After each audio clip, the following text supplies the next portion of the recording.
नमस्कार दोस्तों, स्वागत है आपका अपने चैनल भक्ति श्लोक यूट्यूब चैनल पर। सब्सक्राइब का बटन जरूर दबाएं। आज की वीडियो शुरू करते हैं। 18वें अध्याय का महात्म्य। श्री पार्वती जी ने कहा है, भगवन आपने 17वें अध्याय का महात्म्य बतलाया, अब 18वें अध्याय के महात्म्य का वर्णन कीजिए। श्री महादेव जी ने कहा है, गिरिनंदिनी चिन्मय आनंद की धारा बहाने वाले 18वें अध्याय के पावन महात्म्य को, जो वेद से भी उत्तम है, श्रवण करो। वह संपूर्ण शास्त्रों का सर्वस्व, कानों में पड़ा हुआ रसायन के समान तथा संसार के यातनाजाल को डोट छिन्न भिन्न करने वाला है। सिद्ध पुरुषों के लिए यह परम रहस्य की वस्तु है।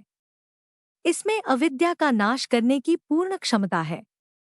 यह भगवान विष्णु की चेतना तथा सर्वश्रेष्ठ परम पद है। इतना ही नहीं, यह विवेकमयी लता का मूल, काम क्रोध और मद को नष्ट करने वाला, इंद्र आदि देवताओं के चित्त का विश्राम मंदिर तथा सनक सनंदन आदि महायोगियों का मनोरंजन करने वाला है। इसके पाठमात्र से यमदूतों की गर्जना बंद हो जाती है। पार्वती, इससे बढ़कर कोई ऐसा रहस्यमय उपदेश नहीं है जो संतप्त मानवों के त्रिविध ताप को हरने वाला और बड़े बड़े पातकों का नाश करने वाला हो।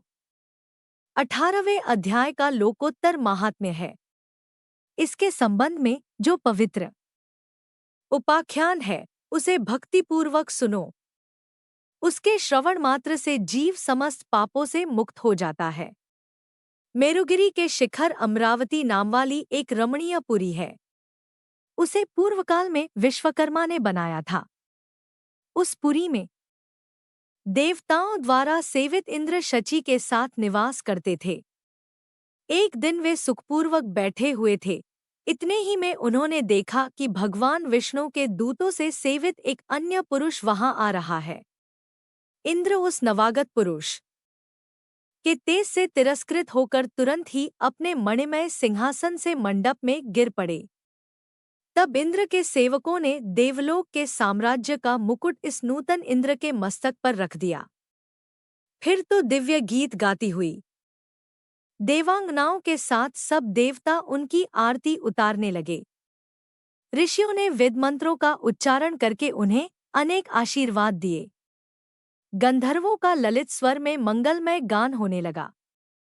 इस प्रकार इस नवीन इंद्र का 100 यज्ञों का अनुष्ठान किए बिना ही नाना प्रकार के उत्सवों से सेवित देखकर पुराने इंद्र को बड़ा विस्मय हुआ।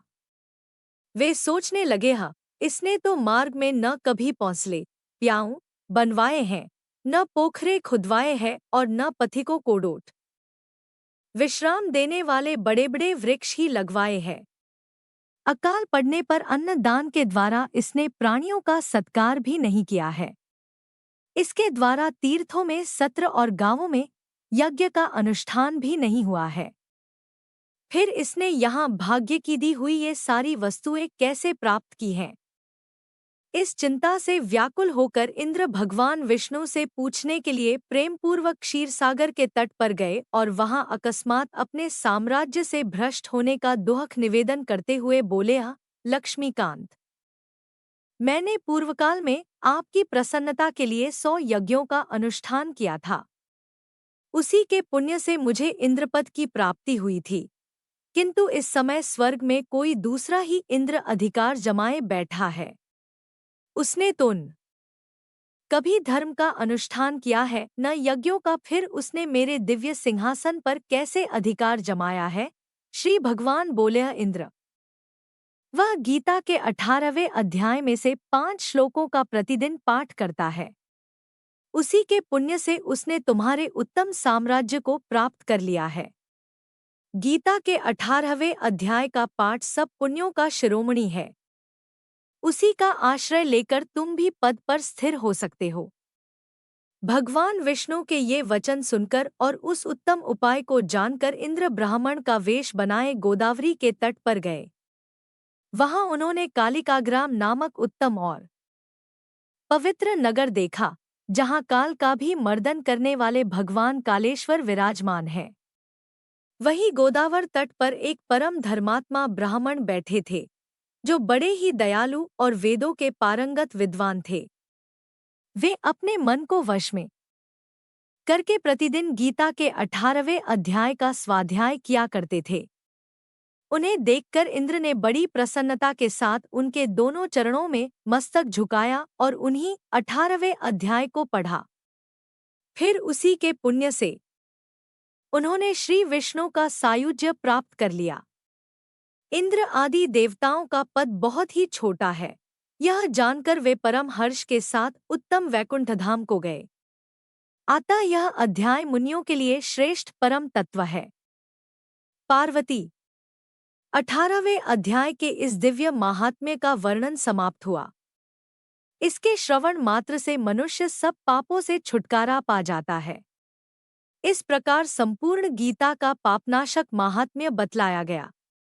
महाभागे, जो पुरुष श्रद्धायुक्त होकर इसका श्रवण करता है, वह समस्त यज्ञों का फल पाकर अंत में श्री विष्णु का सायुज्य प्राप्त कर लेता है। सब्सक्राइब का बटन जरूर दबाएं।